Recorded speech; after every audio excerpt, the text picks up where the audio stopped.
አሰላሙ አለይኩም ወራህመቱላሂ ወበረካቱ።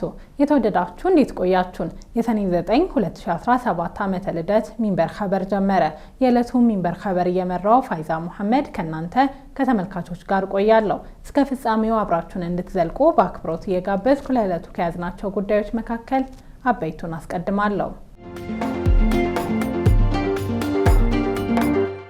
በአክሱም ከተማ ሙስሊም ሴት ተማሪዎች በሂጃብ ምክንያት የ8ኛ ክፍል መልቀቂያ ፈተና እንዳይወስዱ መደረጉን የሙስሊም ሕግ ባለሙያዎች ማህበር አወገዘ።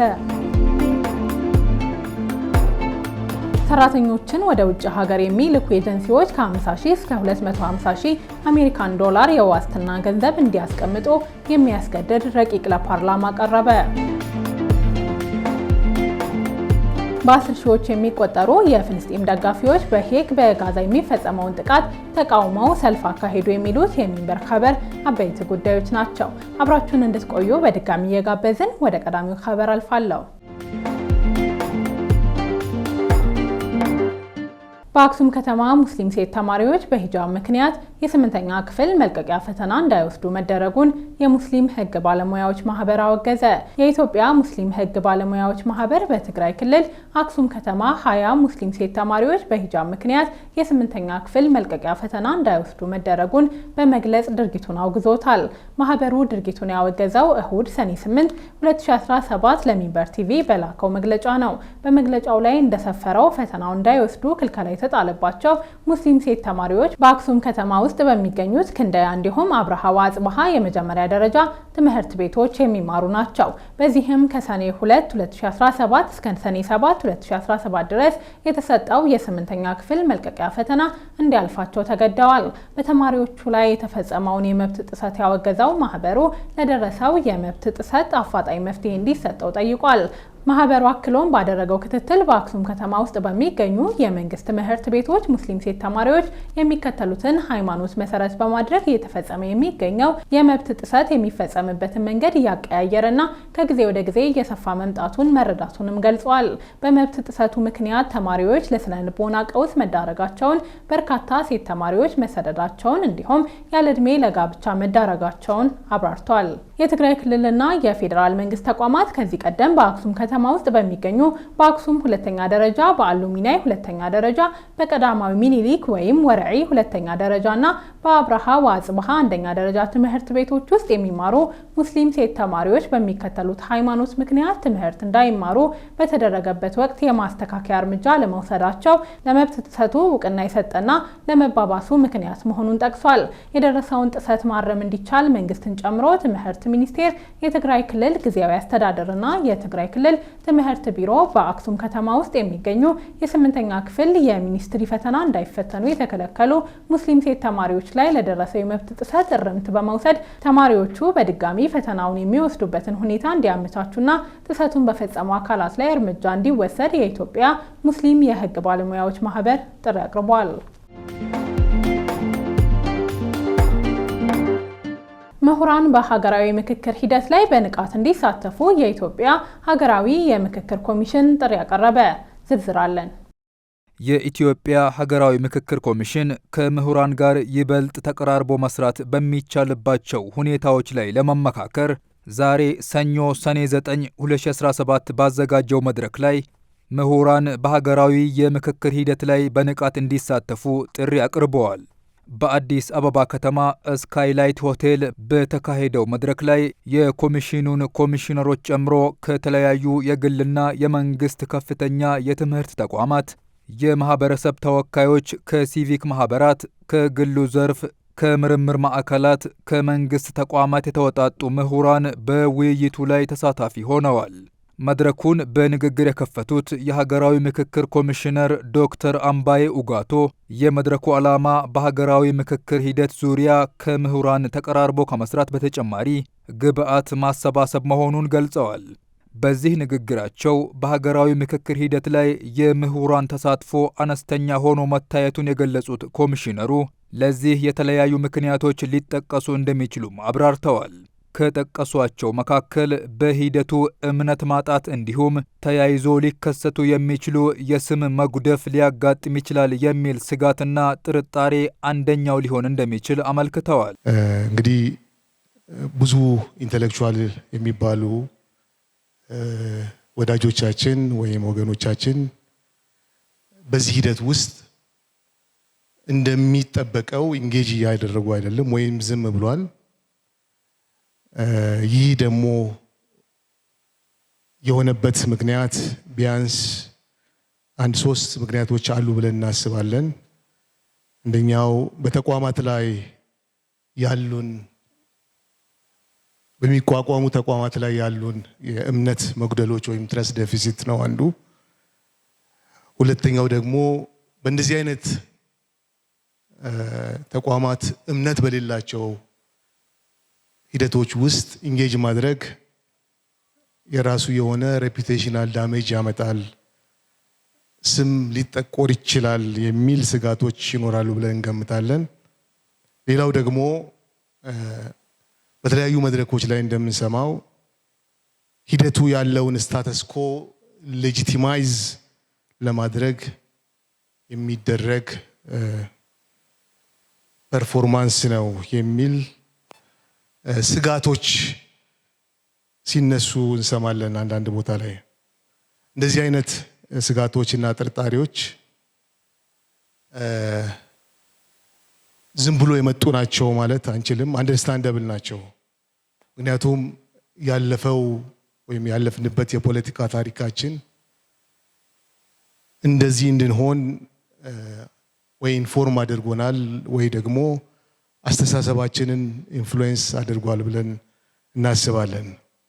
ይሁን እንጂ በምክክር ሂደት ላይ መሳተፍ በሁሉም ነገር ላይ መስማማትን የሚያመለክት ባለመሆኑና ምሁራን ገለልተኛ ሆነው ከመመልከት ይልቅ በምክክር ሂደቱ ላይ ውጤት እንዲመጣ የመፍትሄ ሀሳቦችን ከማመንጨት ጀምሮ ተሳትፏቸውን ማጠናከር አለባቸው ብለዋል። በሂደቶች ያሉ ችግሮችን ለመፍታት እና ተቋማትን ጠንካራ ሆነው ተግባራቸውን እንዲፈጽሙ ለመገንባት የምሁራን ተሳትፎ አስፈላጊ መሆኑን የጠቀሱት ኮሚሽነር ዶክተር አምባዬ በቀጣይ በኮሚሽኑ ከሚከናወኑ ተግባራት አኳያም የምሁራን ሀሳብ ትልቅ ግብዓት እንደሚሆን እናምናለን ሲሉም ተናግረዋል። የፓብሊክ ኢንተሌክቹዋል ሚና እንደዚህ ኮንቴስትድ በሆነ ናሽናል ዲስኮርስ ውስጥ ገብቶ አቅጣጫን ማሳየት፣ ኢሉሚኔት ማድረግ፣ የተሻለ እንዲሆን ማድረግ ነው። በሁለተኛ ደረጃ ተሳትፎና ኢንጌጅመንት አንድን ሂደት ለመለወጥ ተጽዕኖ ወይም ኢንፍሉዌንስ ማድረጊያ መንገድ ነው። ስንሳተፍ ነው። በሂደት ውስጥ ገብተን ስንሳተፍ የሂደቱን ትራጀክተሪ መለወጥ እንችላለን ብዬ አስባለሁ። የኢትዮጵያ ሀገራዊ ምክክር ኮሚሽን ከትግራይ ክልል በስተቀር በሁሉም የሀገሪቱ አካባቢዎች የምክክር አጀንዳ ማሰባሰቢያ መድረክ በማዘጋጀት አጀንዳ መረከቡ የሚታወቅ ነው። ሰራተኞችን ወደ ውጭ ሀገር የሚልኩ ኤጀንሲዎች ከ50 ሺህ እስከ 250 ሺህ አሜሪካን ዶላር የዋስትና ገንዘብ እንዲያስቀምጡ የሚያስገድድ ረቂቅ ለፓርላማ ቀረበ።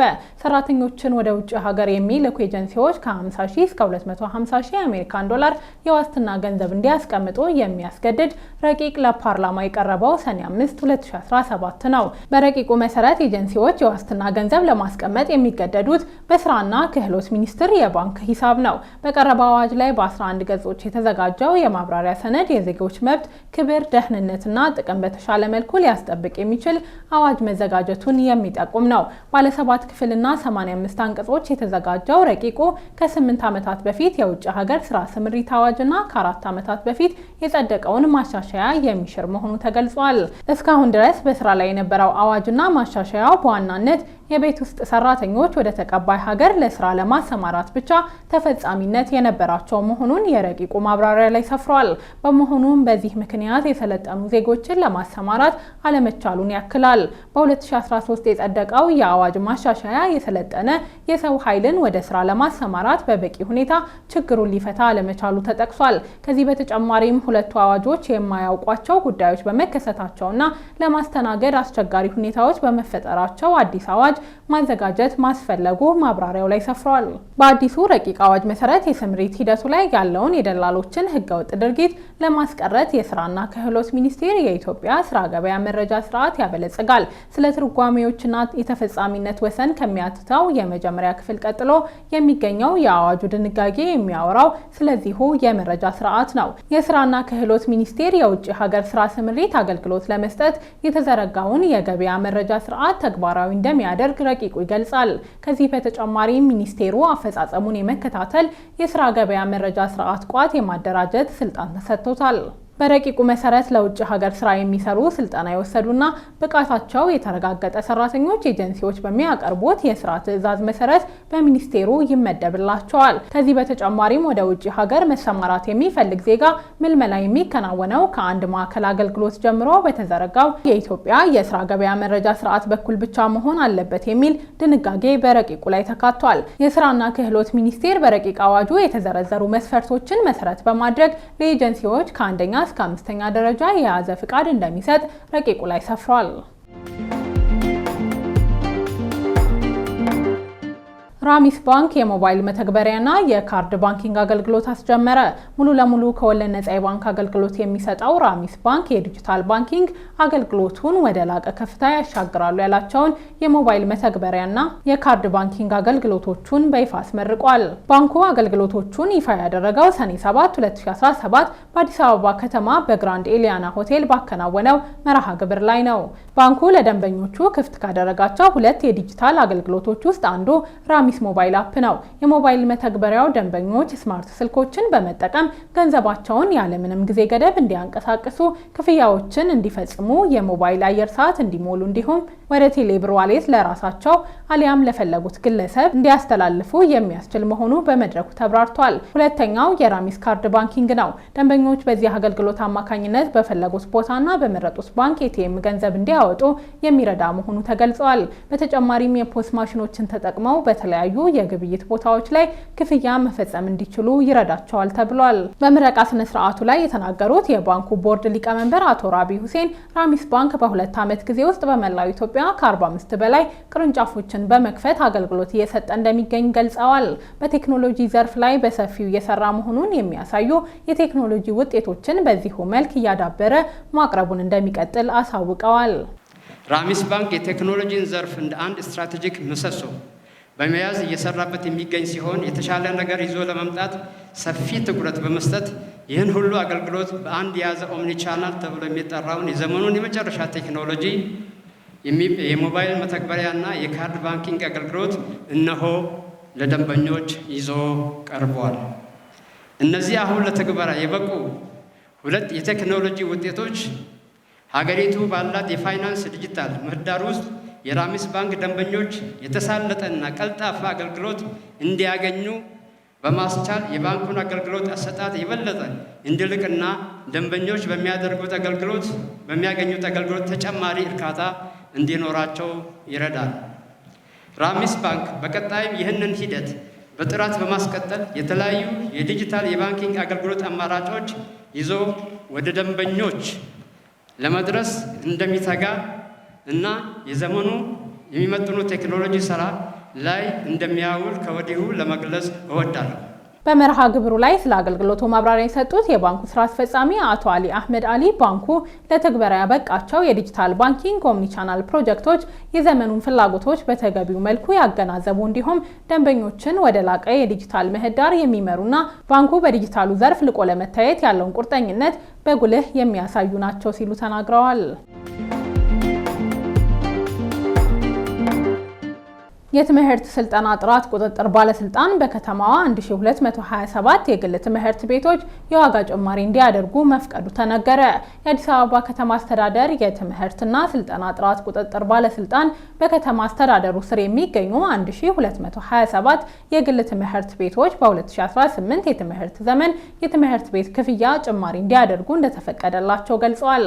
የባለስልጣኑ ዋና ስራ አስኪያጅ አቶ ኢዘዲን ሚስባህን ጠቅሶ ሪፖርተር ጋዜጣ እንዳስነበበው የአዲስ አበባ ከተማ አስተዳደር ካቢኔ ግንቦት 27 2017 ዓመተ ልደት ባካሄደው 4ኛ ዓመት 11ኛ መደበኛ ስብሰባ ባጸደቀው የአዲስ አበባ ከተማ አስተዳደር የግል ትምህርት አገልግሎት ክፍያ አሰራር ስርዓት ረቂቅ ደንብ ቁጥር 194/2017 መሰረት በ2018 የትምህርት ዘመን በከተማ አስተዳደሩ ከሚገኙ 1585 የግል ትምህርት ቤቶች ውስጥ 1227 ያህሉ እስከ 65 በመቶ ብቻ የትምህርት ቤት ክፍያ ጭማሪ ማድረግ ይችላሉ።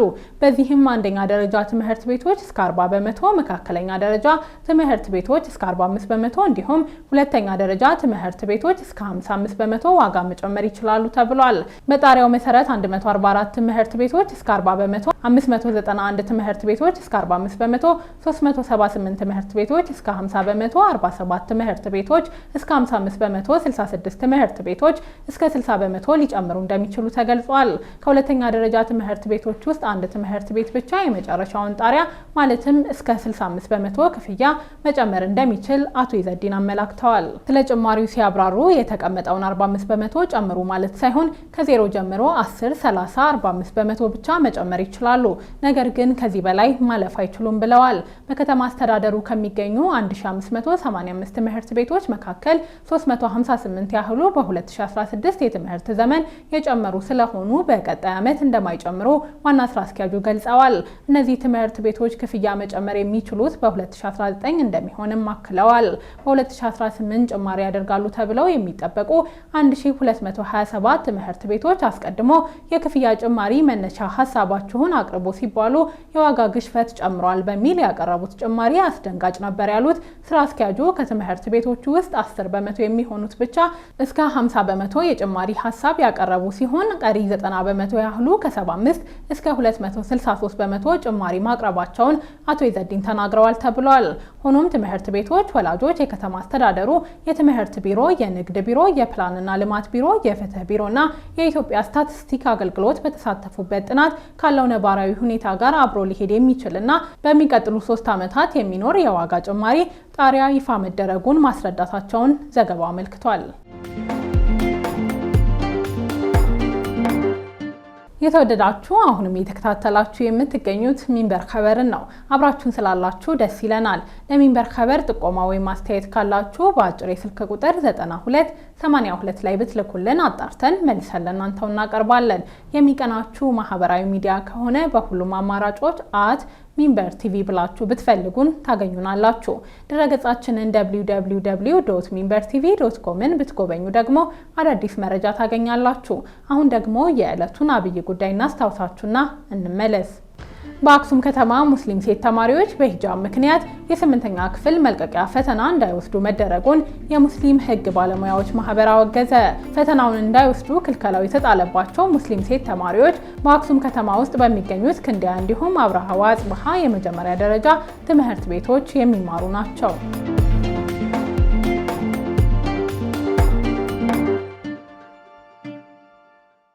በ10 ሺዎች የሚቆጠሩ የፍልስጤም ደጋፊዎች በሄግ በጋዛ የሚፈጸመውን ጥቃት ተቃውመው ሰልፍ አካሄዱ። በኔዘርላንድ ሄግ ከተማ በ10 ሺዎች የሚቆጠሩ የፍልስጤም ደጋፊዎች በሄግ በጋዛ የሚፈጸመውን ጥቃት ተቃውመው ሰልፍ ያካሄዱት ትናንት እሁድ ነው። ሰልፈኞቹ ዓለም አቀፍ የፍትህ ፍርድ ቤት መቀመጫ በሆነችው ሄግ ከተማ ባካሄዱት ሰልፍ የሀገራቸው መንግስት በጋዛ የሚፈጸመውን ጥቃት እየተመለከተ በዝምታ አልፏል ሲል ነቀፌታ መሰንዘራቸውን የሚድል ኢስት አይ ዘገባ አመልክቷል። በርካታ ሰልፈኞች የፍልስጤምን ሰንደቅ ዓላማ ሲያውለበልቡ መታየታቸውን ያመለከተው ዘገባው በእስራኤል የሚፈጸመው የዘር ፍጅት ይቁም የሚል መፈክር በስፋት መስተጋባቱንም ገልጿል። ዓለም አቀፉ የሰብአዊ መብቶች ተቆርቋሪ አምነስቲ ኢንተርናሽናል እና ኦክስፋም በተሳተፉበት የተቃውሞ ሰልፍ ላይ 150,000 ሰዎች መሳተፋቸውን አንደኛው አስተባባሪ ኦክስፋም አስታውቋል።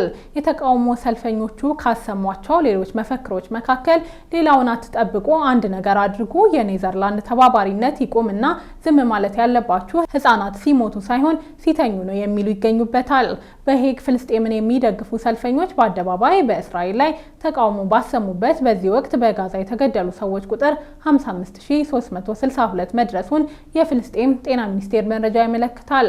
ባለፉት 24 ሰዓታት ቢያንስ 65 ንጹሃን መገደላቸውን ሚድል ኢስት አይ ዘግቧል። የጋዛ የመንግስት ሚዲያ ጽሕፈት ቤት ይፋ ባደረገው መረጃ መሰረት ደግሞ ባለፉት 3 ሳምንታት ገደማ ብቻ የእስራኤል ወታደሮች የምግብ ዕደላ በሚካሄድባቸው ጣቢያዎች ተሰልፈው የነበሩ 2649 ንጹሃን በእስራኤል ወታደሮች ተገድለዋል። እነዚህ ማዕከሎች በራፋና ዋዲ ጋዛ የሚገኙ ናቸው። ውድ ተመልካቾች ለዛሬ ያዘጋጀነው የሚንበር ኸበር በዚሁ ተጠናቀቀ። ፋይዛ መሐመድ አብሬያችሁ ቆየሁ። ወሰላሙ አለይኩም ወራህመቱላሂ ወበረካቱ።